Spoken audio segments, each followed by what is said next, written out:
తెలంగాణకు good news చెప్పింది వాతావరణ శాఖ. మే 27 నుంచి 30 తేదీల్లో నైరుతి రుతుపవనాలు కేరళకు వస్తాయని తెలిపారు. ఈ నెల 13 నాటికి అండమాన్ను తాకుతాయన్నారు.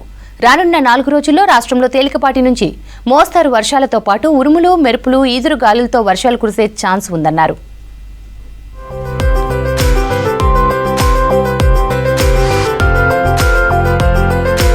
ఈసారి చల్లని కబురు వాతావరణ శాఖ ముందుగానే చెప్పింది. నైరుతి రుతుపవనాలు మరో 15 రోజుల్లో దేశంలోకి ప్రవేశిస్తాయన్నారు. ఈ నెల 13 నాటికే రుతుపవనాలు అండమాన్కు వస్తాయన్నారు. మే 27న కేరళను తాకుతాయని అంచనా వేశారు. గతేడాది మే 30న కేరళను తాకగా ఈసారి 4 రోజులు ముందుగానే రానున్నాయన్నారు. పైగా ఈ ఏడాది సాధారణం కంటే ఎక్కువ వర్షపాతం నమోదయ్యే అవకాశం ఉందని తెలిపారు అధికారులు.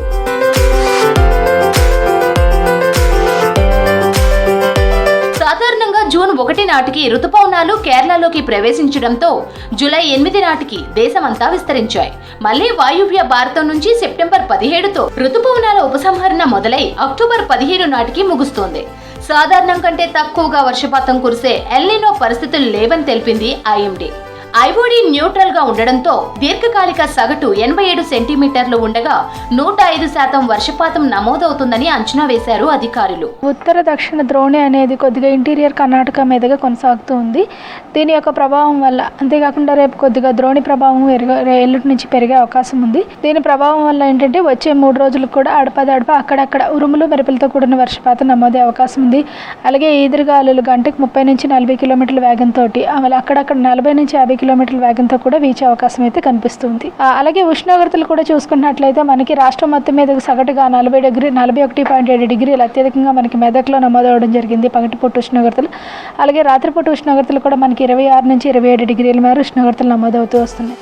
రాష్ట్రంలో భిన్న వాతావరణ పరిస్థితులు కొనసాగుతున్నాయి. ఉదయం ఎండ, సాయంత్రం ఈదురు గాలులతో వర్షాలు పడుతున్నాయి. ఉత్తర దక్షిణ ద్రోణి సముద్ర మట్టానికి 0.9 కిలోమీటర్ల ఎత్తులో కొనసాగుతుండటంతో మరో 4 రోజులు కూడా ఇదే పరిస్థితి ఉండే అవకాశం ఉందన్నారు ఐఎండీ అధికారులు. ఎల్లుండి నుంచి ఈదురు గాలుల తీవ్రత పెరిగే అవకాశం ఉందన్నారు వెదర్ ఆఫీసర్స్. ఉత్తర తెలంగాణ జిల్లాలోని మీద 4 జిల్లాలకి ఆదిలాబాద్, ఆసిఫాబాద్, కొమరంభీం, నిజామాబాద్, కామారెడ్డి పరిసర ప్రాంతాలన్నింటికి అక్కడక్కడ ఈ ఉరుములు, మెరుపులతో కూడిన వర్షపాతాన్ని ఎల్లో అలర్ట్ అయితే జారీ చేయడం జరిగింది. అలాగే రేపు కూడా మనకి ఇంకా ఎల్లో అలర్ట్ కొనసాగే అవకాశం ఉంది. ఎల్లుండి కొద్దిగా ఉరుములు, మెరుపులతో కూడిన ఇవి కూడా పెరిగే అవకాశం ఉంది. అంటే ఈదురుగాలులు పెరిగే అవకాశం ఉన్నందున ఆరెంజ్ అలర్ట్ కొన్ని జిల్లాలకైతే ఇవ్వడం జరిగింది. అలాగే మనకి హైదరాబాద్ మరియు పరిసర ప్రాంతాల్లో కూడా ఈ 2 రోజులు గ్రీన్ అలర్ట్ ఉండి ఎల్లుండి నుంచి కొద్దిగా ఎల్లో అలర్ట్గా మారే అవకాశం అయితే కనిపిస్తుంది. ఈసారి అంచనాల కంటే చాలా ముందుగానే నైరుతి రుతుపవనాలు దేశంలోకి ప్రవేశిస్తున్నాయి. ఈ సీజన్ లో సాధారణం కంటే ఎక్కువ వర్షపాతం నమోదయ్యే అవకాశం ఉందని వాతావరణ శాఖ అంచనా వేసింది. దేశంలోని మెట్రోపాలిటన్ సిటీస్ పై ప్రత్యేక నిఘా పెట్టారు అధికారులు. హైదరాబాద్ నగరంలో కూడా సిటీ పోలీసులు అలర్ట్ అయ్యారు. వివాదాస్పద సౌత్ జోన్ పై స్పెషల్ ఫోకస్ పెట్టారు. ఓల్డ్ సిటీ ప్రాంతాల్లో నిఘా పటిష్టం చేశారు నగర పోలీసులు.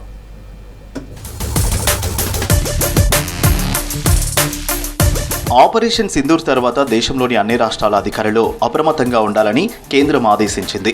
ముఖ్యంగా డిఫెన్స్ ఎస్టాబ్లిష్మెంట్ ఉన్న ప్రాంతాలపై స్పెషల్ ఫోకస్ పెట్టారు అధికారులు.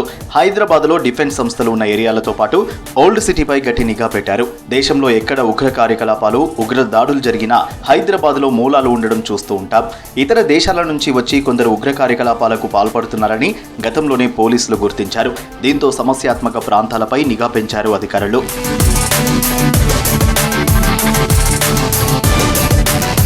నగరంలోని south east, south west, south జోన్లు కీలకం. సౌత్ జోన్ పరిధిలో ఓల్డ్ సిటీ మెజారిటీగా ఉంటుంది. లా అండ్ ఆర్డర్ సమస్యలు కూడా ఇక్కడే మొదలవుతాయి.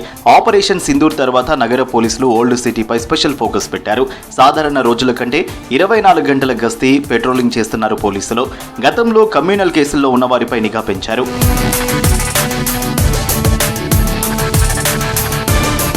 హైదరాబాద్ సిటీ కమిషనరేట్ పరిధిలో 1500 మంది రౌడీ షీటర్లున్నారని తెలిపారు పోలీసులు. వారి కదలికలు, రోజువారీ యాక్టివిటీస్పై ఫోకస్ పెట్టారు అధికారులు. ఓల్డ్ సిటీపై గట్టి నిఘా పెట్టామని తెలిపారు హైదరాబాద్ సిపి సివి ఆనంద్. అంతేకాకుండా పాకిస్తాన్, బంగ్లాదేశ్ వంటి దేశాల నుండి వచ్చి వీసా గడువు ముగిసినా ఇక్కడే ఉంటున్న వారిని గుర్తిస్తున్నారు అధికారులు. స్పెషల్ బ్రాంచ్ పోలీసులతో పాటు కొన్ని ప్రత్యేక టీమ్స్ ఏర్పాటు చేశారు. పరిస్థితులు మెరుగుపడే వరకు అధికారులు విధులకు హాజరవ్వాలని, సెలవులు లేవని తెలిపారు ఉన్నతాధికారులు. ఎవరు కూడా ఏది కూడా ఆలోచించే అవసరం లేదు, భయభ్రాంతులు గురయ్యే అవసరం లేదు. అందరు కూడా అలర్ట్గా ఉంటే కూడా సరిపోతుందని తెలియజేస్తూ, పరిస్థితులు ఏ విధంగా ఉన్నాయో అందరు కూడా పత్రికల ద్వారా, టీవీల ద్వారా, సోషల్ మీడియా ద్వారా తెలుసుకుంటారు. ఫేక్ న్యూస్ ఏదొచ్చినా నమ్మవద్దని కోరుతున్నాము.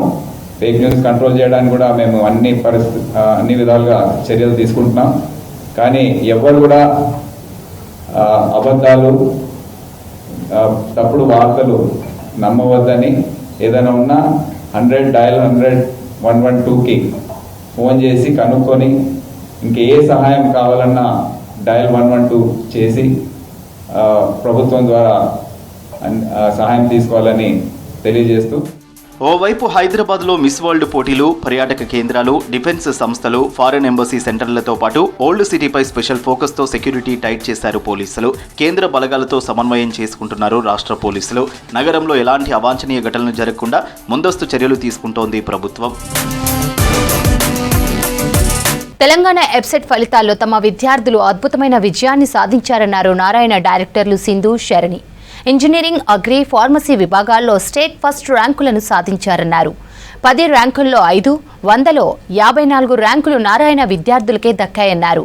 ఖచ్చితమైన ప్రణాళిక, ప్రత్యేక శిక్షణతో 46 ఏళ్లుగా టాప్ ర్యాంకులు సాధిస్తున్నామని తెలిపారు. విద్యార్థులు, వారి పేరెంట్స్, టీచర్స్ను అభినందించారు నారాయణ డైరెక్టర్లు సింధు, శరణి.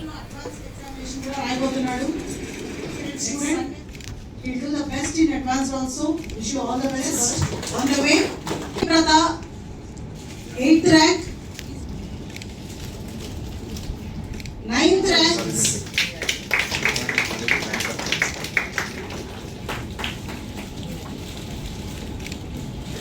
14th. ఈ పిల్లలు ఇంత అద్భుతమైన there will be answers, and our answers kuda as per the feedback we have given, we have fed into our system, dani dwara vastundi. So this also is being utilized by many students, and lakhs of questions are being answered in the last few months itself. So definitely memu Narayana group eppudu on par with latest technology, on par with latest happenings untundi annadaaniki idoka inkoka nidarsanam maatrame. Definitely ee students further ga vache exams lo engineering stream lo unna vallu 18th na they are going to write JEE advanced, and already NEET exam ni వీళ్ళు అద్భుతంగా already perform చేశారు. ఈ 2 రిజల్ట్స్లో కూడా వీళ్ళని ఒక absolutely top అచీవర్స్గా మనం చూడబోతున్నామని నేను ముందే తెలియజేస్తున్నాను. నాకు ఎబ్సెట్లో ఫస్ట్ ర్యాంక్ రావడానికి మెయిన్ రీజన్ మా teachers Shri Sudha ma'am, Nirmala ma'am, Uday sir, Sridhar sir and Mishra sir. ఇంకా నాకు ఇప్పుడు ఎగ్జామ్స్లో తక్కువ వచ్చినా కూడా ఇది ఫైనల్ ఎగ్జామ్ కాదు, కానీ నీకు పోయిన క్వశ్చన్ ప్రతిసారి చూసుకో అని మా టీచర్స్తో పాటు మా సాయిలక్ష్మి మ్యామ్ చాలా మోటివేట్ చేశారు. సో నాకు ఈ ఎంసెట్లో ఈ ఫస్ట్ ర్యాంక్ రిజల్ట్ ఏదైతే వచ్చిందో దాని వరకు మేజర్ కాంట్రిబ్యూషన్ వాళ్ళకి వెళ్తుంది.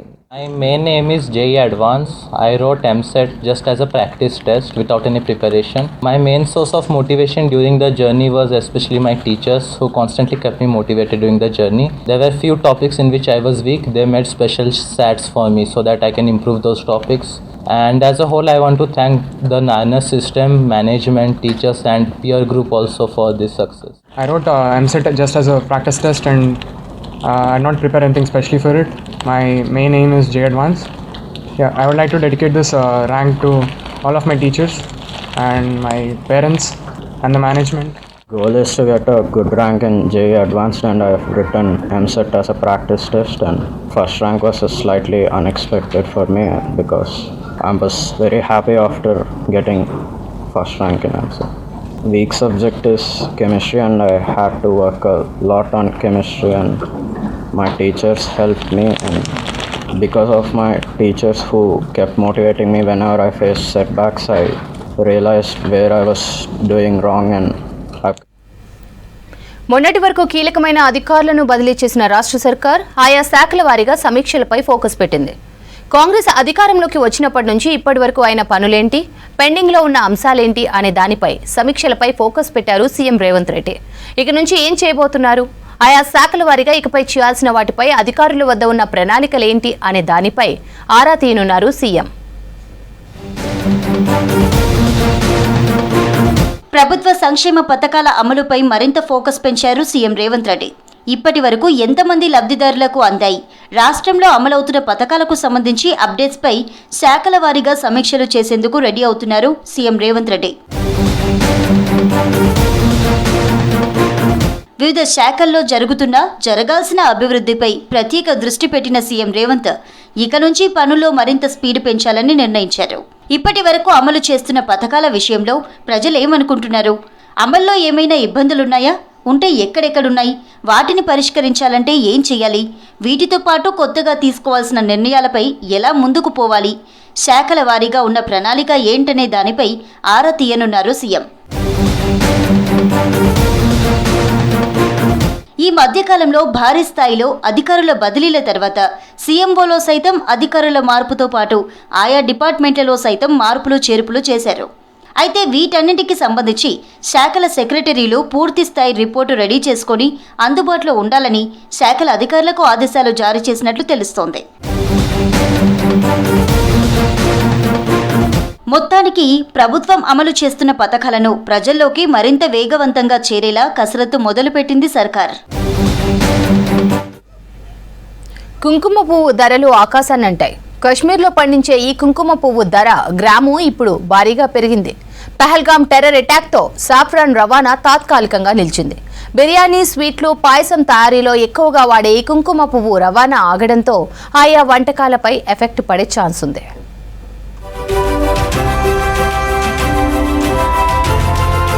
కాశ్మీర్లో ఎర్ర బంగారం అని పిలుచుకునే కుంకుమ పువ్వు ధర భారీగా పెరుగుతోంది. పహల్గామ్ ఉగ్రదాడి ఎఫెక్టుతో కుంకుమ పువ్వు ధర ఆకాశాన్ని అంటుతోంది. కాశ్మీర్లో ఎక్కువగా పండించే ఈ కుంకుమ పువ్వు రవాణా తాత్కాలికంగా నిలిచిపోయింది. ఉగ్రదాడి తర్వాత అక్కడ పరిస్థితులు ఉద్రిక్తంగా మారిపోయాయి. వ్యాపారం, వాణిజ్యం అన్నీ అక్కడ ఒక్కసారిగా కుప్పకూలిపోయినట్టుగా పరిస్థితి మారిపోయింది.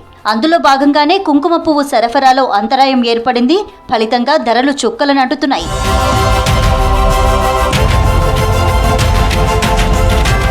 కుంకుమ పువ్వు చాలా ఖరీదైన సుగంధ ద్రవ్యం. చాలా రకాల వంటల్లో ఉపయోగిస్తారు. కేవలం వంటకు మాత్రమే కాదు, సహజ సౌందర్య సాధనంగా కూడా ఉపయోగిస్తారు. బిర్యానీలు, స్వీట్లు, పాయసం తయారీలో ఎక్కువ మంది తప్పనిసరిగా వాడుతుంటారు. ఇప్పుడే కుంకుమ పువ్వు ధర బంగారాన్ని దాటి దూసుకుపోతోంది. వారం రోజుల ముందు గ్రాము కుంకుమ పువ్వు ధర 150 నుంచి 200 రూపాయలు పలకగా ప్రస్తుతం 300 నుంచి 350 రూపాయలు పలుకుతోంది. కేజీ కుంకుమ పువ్వు ధర ఇప్పుడు 3.5 లక్షల రూపాయలకు చేరింది. కుంకుమ పువ్వు అనేది యాక్చువల్గా కశ్మీర్తో మొత్తం సప్లై అవుతుంది. ఇక ఫారెన్ కంట్రీ అంటే స్పెయిన్ది కూడా వస్తుంది, కానీ కశ్మీర్ది చాలా నంబర్ 1 ఫస్ట్ క్వాలిటీ ఉంటుంది. ఇంతకు ముందు ఇప్పుడు ఉంచేది 200, 250, 1 గ్రామ్. ఇది 1 గ్రామ్ ప్యాకింగ్ అనమాట. 3 ఇయర్స్కి ఒక్కసారి వస్తుంది ఈ క్రాప్. ఇప్పుడు ఈ క్రాప్ వచ్చే సంవత్సరం ఇది. ఇప్పుడు యుద్ధం స్టార్ట్ అయింది వరకు ఈ రేట్లు చాలా పెరిగిపోయింది. ఇప్పుడు ఇది 350, 400 వరకు పోతుంది 1 గ్రామ్. ఏదైతే ముందు 200, 250 ఉండే ఇప్పుడు 350, 400 వరకు పోతుంది. ప్లస్ సప్లైకి కూడా చాలా ఇబ్బంది అవుతుంది. ఎందుకంటే ఇప్పుడు యుద్ధం సప్లై వచ్చేది, ట్రాన్స్పోర్టేషన్ ఫెసిలిటీస్ అన్నీ బ్లాక్ అయినాయి. మాకు చాలా ఇబ్బంది అవుతుంది. రేట్లు అయితే మహాఘోరంగా పెరిగిపోతున్నాయి. ప్లస్ ఇప్పుడు కస్టమర్ కూడా భయపడుతున్నారు. ఇది యుద్ధం స్టార్ట్ అయిన తర్వాత కొనుక్కోనికి రావడానికి భయపడుతున్నారు. దాని ప్రకారం కూడా రేట్ ఇంకా ఎక్కువ అవుతుంది. సేల్స్ లేదు, రేట్ ఎక్కువ అవుతుంది. కాశ్మీర్ ప్రాంతంలో పండించిన కుంకుమ పువ్వు క్వాలిటీగా ఉంటుంది. దీంతో దీన్ని ఎక్కువ మంది కొనడానికి ఇంట్రెస్ట్ చూపిస్తారు. కుంకుమ పువ్వును ఇరాక్, స్పెయిన్తో పాటు కాశ్మీర్లో ఎక్కువగా పండిస్తారు. ప్రస్తుతం జరుగుతున్న భారత్-పాక్ యుద్ధం కారణంగా ధరలు అమాంతం పెరిగిపోయాయి. కాశ్మీర్ ప్రాంతంలో కుంకుమ పువ్వు పంట చేతికి వచ్చే టైం కావడంతో యుద్ధం కారణంగా అక్కడి రైతులు క్వాలిటీ క్రాప్ తీయలేకపోయారు. మరోవైపు యుద్ధంతో ఎయిర్పోర్టులు మూసివేశారు. మరికొన్ని చోట్ల సరిహద్దు ప్రాంతాలు బ్లాక్ చేయడంతో ట్రాన్స్పోర్ట్ ఇబ్బందిగా మారింది. దీంతో సాఫ్రాన్ ధరలు అమాంతం పెరిగిపోయాయి. सैफरॉन का रेट है सो अभी उसका रेट अबाउट 250 अबाउ है, यानी कि ट्रांसपोर्टेशन भी बढ़ गया है और क्वालिटी भी पहले के जैसा नहीं आ रहा है. जैसे पहले है ना क्वालिटी एकदम फाइन क्वालिटी आता था, उसी पे भी रेट भी पर ग्राम के पीछे 50 रुपीज़ पर ग्राम बढ़ गया है. ये हिसाब से ट्रांसपोर्टेशन भी पहले जो एकदम ईजीली बाई कोरियर आ रहा था, अभी वो कोरियर से नहीं आ रहा है. अभी हम लोगों ने ऑर्डर प्लेस करने के बाद वो लोग बता रहे हैं कि नहीं ट्रांसपोर्टेशन ऐसा नहीं होगा, जैसे स्कैनिंग में बहुत प्रॉब्लम आ रहा है बोल के बता रहे हैं. ఇప్పుడు అక్కడికెళ్ళి వచ్చే వస్తువులు ఇక్కడికెళ్ళి వచ్చే ఏది ఐటమ్ ఉన్నా మనకు ట్రాన్స్పోర్టేషన్ మీద ఎఫెక్ట్ పడుతుంది. మార్కెట్లో ఖాళీగా ఉంది. మార్కెట్లో పబ్లిక్ అనేది లేదు, బిజినెస్ అనేది లేదు. మేమైతే ఎలాగైనా రావాలి, కూర్చోవాలి, మా డ్యూటీ మేము చేస్తున్నాము, కానీ బిజినెస్ అనేది లేదు. చాలా ఎయిర్పోర్ట్స్ క్లోజ్ అయిపోయారు. 16 ఎయిర్పోర్ట్స్ క్లోజ్ చేశారు. కొన్ని ఐటమ్స్ ఉంటాయి బై ఎయిర్ వస్తాయి కొరియర్తో, దాని మీద ఎఫెక్ట్ వచ్చింది. పబ్లిక్ వచ్చేది పోయేది లేదు, అది ఎఫెక్ట్ వచ్చింది. బిజినెస్ ఆగింది, బిజినెస్ మీద ఎఫెక్ట్ అయింది. కుంకుమ పువ్వును తీసుకోవడం వల్ల ఆరోగ్యానికి అనేక లాభాలున్నాయని ఆయుర్వేద వైద్య నిపుణులు చెబుతున్నారు. చాలా రకాల అనారోగ్య సమస్యలకు కుంకుమ పువ్వు పరిష్కారంగా పనిచేస్తుందంటున్నారు. ముఖ్యంగా ఆస్తమా, మలబద్ధకం, క్యాన్సర్, గుండె సంబంధిత సమస్యల బారిన పడకుండా అడ్డుకుంటుందని చెబుతున్నారు. కుంకుమ పువ్వుతో డిప్రెషన్, నిద్రలేమి సమస్య కూడా దూరం అవుతుందంటున్నారు. కుంకుమ పువ్వు రవాణా ఇప్పట్లో మొదలయ్యే అవకాశాలు కనిపించట్లేదంటున్నారు నిపుణులు. ముందుగానే సాఫ్రాన్ కొనిపెట్టుకోవాలని సూచిస్తున్నారు. కేంద్ర ప్రభుత్వ పథకాలు పొందాలంటే రైతులకు విశిష్ట గుర్తింపు కార్డు ఉండాలని సూచించింది వ్యవసాయ శాఖ. ఆధార్ తరహాలో 11 అంకెలతో కూడిన ఐడి నెంబర్ ప్రతి రైతుకు ఉండాలని కేంద్ర ప్రభుత్వం ఆదేశించింది. దీంతో పట్టా పాస్బుక్ల ఆధారంగా రైతుల వివరాలు నమోదు ప్రక్రియను ప్రారంభించారు వ్యవసాయ శాఖ అధికారులు. ఇప్పటికే దేశంలోని 19 రాష్ట్రాల్లో రైతుల వివరాలు నమోదు కార్యక్రమం పూర్తయింది. తెలంగాణలో రైతుల వివరాల నమోదు ప్రక్రియ ప్రారంభమైంది. రైతులు తమ వివరాలు మీ సేవా సెంటర్లలో నమోదు చేసుకోవాలని సూచిస్తున్నారు వ్యవసాయ శాఖ అధికారులు.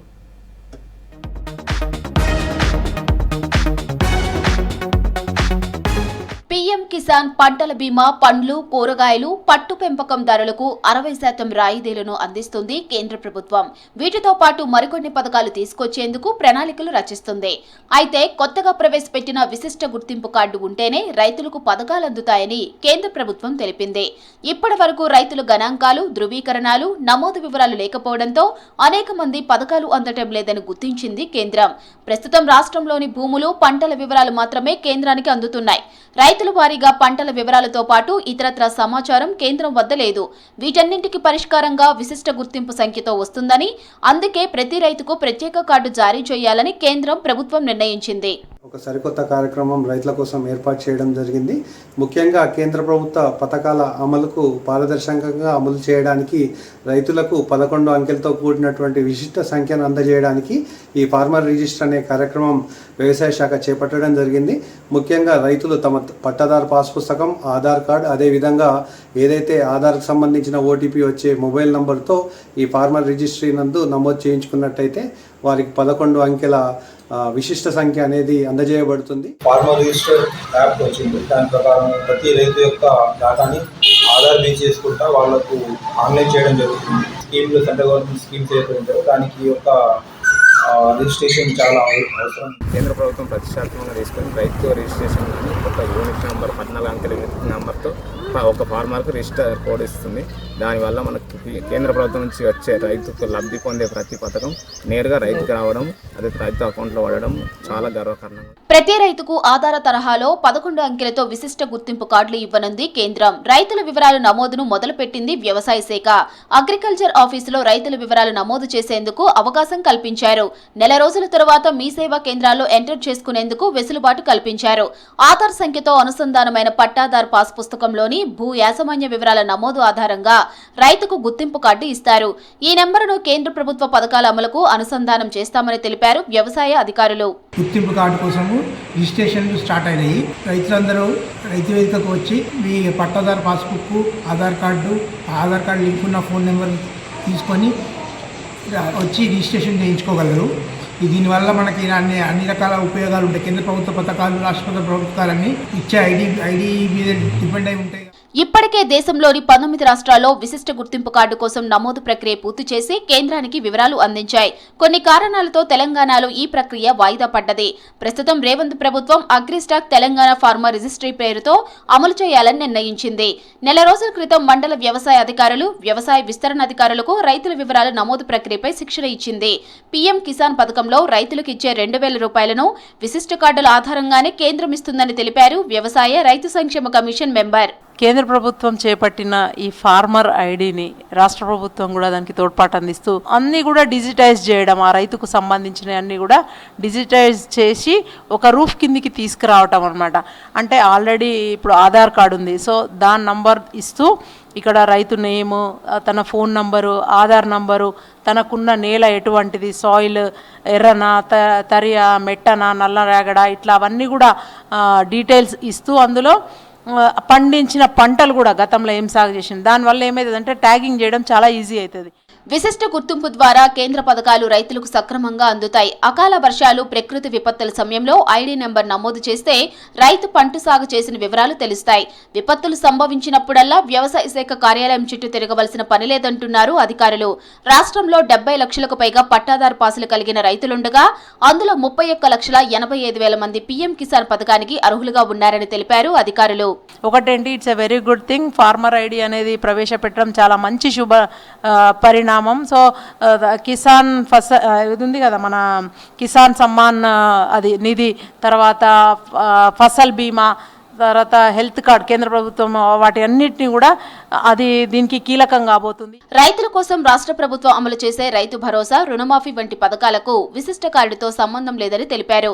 ప్రతి రైతు విశిష్ట కార్డు కోసం తమ వివరాలను స్థానిక వ్యవసాయ శాఖ అధికారులకు ఇవ్వాలని సూచించారు అధికారులు.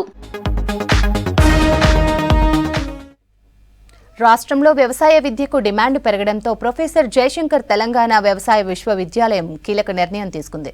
2025-26 విద్యా సంవత్సరంలో అగ్రికల్చర్ బీఎస్సీ చదివే రైతు కూలీల పిల్లలకు 15% సీట్లు కేటాయిస్తూ యూనివర్సిటీ పాలక మండలి నిర్ణయించింది. దీంతో గ్రామీణ ప్రాంత విద్యార్థులకు ఉపయోగపడుతుందంటున్నారు యూనివర్సిటీ అధికారులు.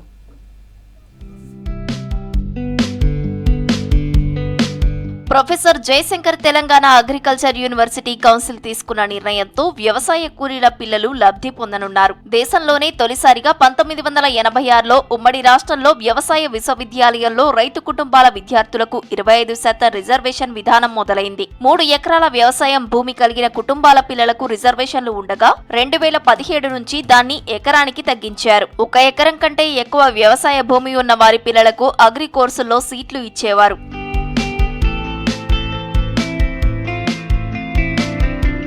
2025-26 విద్యా సంవత్సరం నుంచి రైతు, వ్యవసాయ కూలీలకు 15% రిజర్వేషన్లు అమలు చేస్తామన్నారు వ్యవసాయ విశ్వవిద్యాలయం వీసీ జానయ్య. రాష్ట్ర ప్రభుత్వం వ్యవసాయ కూలీలకు ఇందిరమ్మ ఆత్మ భరోసా పథకం కింద 12,000 రూపాయలు అందిస్తున్న కుటుంబాలను పరిగణలోకి తీసుకుంటామన్నారు. వీటితో పాటు ఉపాధి హామీ కూలీల జాబ్ కార్డు ఆధారంగా వారి పిల్లలకు అడ్మిషన్లు కల్పించేలా ఏర్పాట్లు చేస్తున్నామని తెలిపారు. ఈ విద్యా సంవత్సరం నుండి ప్రొఫెసర్ జయశంకర్ తెలంగాణ వ్యవసాయ విశ్వవిద్యాలయంలో మొత్తం బీఎస్సీ అగ్రికల్చర్లో ఉన్న సీట్లలో 15% సీట్లు భూమి లేని వ్యవసాయ కూలీల పిల్లలకు కేటాయించాలని మా యూనివర్సిటీ అకాడమిక్ కౌన్సిల్లో నిర్ణయం చేశాము. అది ఈ 2025-26 సంవత్సరం నుంచి అమలులోకి చేస్తున్నాం. ప్రొఫెసర్ జయశంకర్ తెలంగాణ వ్యవసాయ విశ్వవిద్యాలయంలో 1200 సీట్లు ఉండగా అందులో 15% అంటే 180 సీట్లను వ్యవసాయ కూలీల పిల్లలకు ఇస్తామన్నారు. పాలక మండలి తీసుకున్న నిర్ణయంతో నిరుపేద కూలీల పిల్లలకు సీట్లు ఇవ్వనున్నారు. మొత్తంగా 40% రిజర్వేషన్లతో వ్యవసాయ కుటుంబాల పిల్లలు లబ్ధి పొందనున్నారు. ఇప్పుడున్న నిబంధన ఏంటంటే 1 ఎకర్ అండ్ ఎబో ఉన్న భూమి కల్లా రైతులకు ప్లస్ నాన్ మున్సిపల్ ఏరియాలు అంటే గ్రామాల్లో చదువుకునే వాళ్లకు ఈ 25% సీట్లు ఉన్నాయి. అది మనం అలాగే ఉంచుతున్నాము. దానికి అదనంగా ఈ 15% భూమి లేని వ్యవసాయ పిల్లలకు ప్లస్ ప్రభుత్వ పాఠశాలలో కానీ రెసిడెన్షియల్ స్కూల్లో కనీసం ఒక 4 సంవత్సరాలు 5వ తరగతి నుండి ఇంటర్మీడియట్ వరకు ఆ 8 సంవత్సరాలలో కనీసం 4 సంవత్సరాలు ఎక్కడైనా చదువుకుంటే ప్రభుత్వ పాఠశాలలో వీరికి అర్హులు. 15% అంటే ఇప్పుడు ప్రజెంట్గా మాకు దాదాపుగా 1200 సీట్లు ఉన్నాయి. 1200లో 12 అంటే దాదాపు 180 సీట్ల వరకు వీళ్ళకు వచ్చే అవకాశం ఉంటుంది. వ్యవసాయ విశ్వవిద్యాలయ పాలక మండలి తీసుకున్న నిర్ణయంతో రైతు, కూలీల కుటుంబాలు హర్షం వ్యక్తం చేస్తున్నాయి. వాతావరణంలో ఏం జరుగుతుంది, వాతావరణం ఎప్పుడు ఎలా ఉంటుందో అంతుచిక్కడం లేదు. ఈ సంవత్సరం ఫిబ్రవరి మొదలు ఎండల తీవ్రత అధికంగా కనిపించింది. మార్చ్, ఏప్రిల్లో రికార్డు స్థాయి ఉష్ణోగ్రతలు నమోదయ్యాయి. ఇక మే మొదటి నుంచి ఎండలు మరింత మండుతాయని అందరూ ఆందోళన చెందారు. వాతావరణ శాఖ సైతం ఈ మేలో ఎన్నడూ లేని విధంగా అత్యధికంగా ఎండల తీవ్రత ఉంటుందని చెప్తూ వచ్చింది. కానీ ప్రస్తుతం వాతావరణం అందుకు భిన్నంగా ఉంది. మే నెల మొదలు రాష్ట్రంలో ఉష్ణోగ్రతలు తగ్గుముఖం పడుతూ వర్షాలు కురుస్తున్నాయి.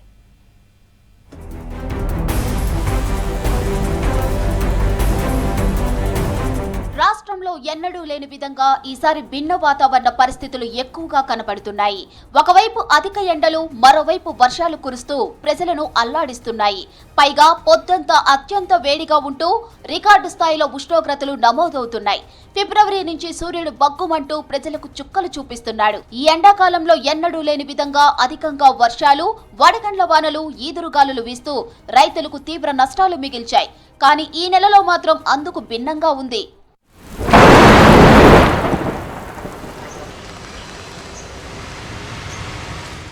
ఫిబ్రవరి నుంచి ఎండ తీవ్రత కనిపించడంతో ప్రజలు నానా ఇబ్బందులు పడ్డారు. ఇక మార్చి, మే నెలలో అయితే రికార్డు స్థాయిలో దాదాపు 45 డిగ్రీల వరకు నమోదైన ఉష్ణోగ్రతలు, వడగాల్పులకు మనుషులు పిట్టల్లా రాలిపోయారు. ఇక ఈ నెలలో మరింత ఎండలు ఉంటాయని భయాందోళనకు గురవుతున్నారు ప్రజలు. వాతావరణ శాఖ సైతం ఈ మే నెల ఎన్నడూ లేని విధంగా ఉష్ణోగ్రతలు ఉంటాయని చెబుతూ వచ్చింది. అయితే ప్రస్తుతం వాతావరణ శాఖ అధికారుల అంచనాలను తలకిందులు చేస్తూ మే నెల ఉష్ణోగ్రతలు తగ్గుతూ 36 నుంచి 40 డిగ్రీల మధ్య నమోదవుతున్నాయి. పైగా అడపాదడప వర్షాలు కురుస్తూ వస్తున్నాయి.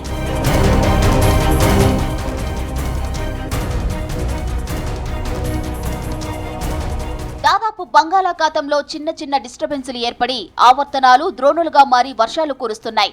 పైగా మే 2వ వారం సైతం వర్షాలు పడే ఛాన్స్ ఉందని తెలిపారు. ఇక మే నెల అంతా కూడా ఎండల తీవ్రత తక్కువగా ఉండే ఛాన్స్ ఉందని, మే 12న మరో ద్రోణి ఏర్పడి మే 13 నుంచి 16 వరకు భారీ వర్షాలకు అవకాశం ఉందన్నారు. 3 రోజుల పాటు కూడా ఇలాగా తేలికపాటి నుంచి ఒక మోస్తరు వర్షాలు విత్ మన 30 నుంచి 40 కిలోమీటర్ల వేగంతో ఈదురుగాలులతో ఇంకొక 2-3 రోజులు కొనసాగే అవకాశం ఉందండి. దీనికి కారణం మనకి దక్షిణ తెలంగాణ నుంచి గల్ఫ్ ఆఫ్ మన్నార్ వరకు రాయలసీమ, తమిళనాడు మీదుగా మనకి ద్రోణి ఇప్పటికి 3 రోజులు బట్టి కూడా కంటిన్యూ అవుతుంది. దీనివల్ల ఏంటంటే కొంచెం మాయిశ్చర్ అట్రాక్షన్, మనకి తేమ అనేది తెలంగాణ భూభాగం మీదకి ప్రవేశిస్తుంది. మనకి ఆల్రెడీ హై టెంపరేచర్స్ ఉంటాయి కాబట్టి క్యుములోనింబస్ మేఘాలు సాయంత్రం సమయంలో ఎక్కువగా ఏర్పడి అక్కడక్కడ ఉరుములు, మెరుపులు, జల్లులు, ఈదురుగాలు ఇంకొక 3 రోజులు కంటిన్యూ అయ్యే పరిస్థితే కనిపిస్తుంది. మే నెల భారీగా ఎండలు ఉంటాయని భయపడిన జనాలు రిలాక్స్ అవ్వచ్చన్నారు వాతావరణ శాఖ అధికారులు. మే నెల అంతా కూడా వర్షాలకు ఛాన్స్ ఉందని, ఎండల తీవ్రత తక్కువ ఉండటంతో పాటు సాధారణం కంటే 2-3 డిగ్రీలు తక్కువగా నమోదవుతాయన్నారు.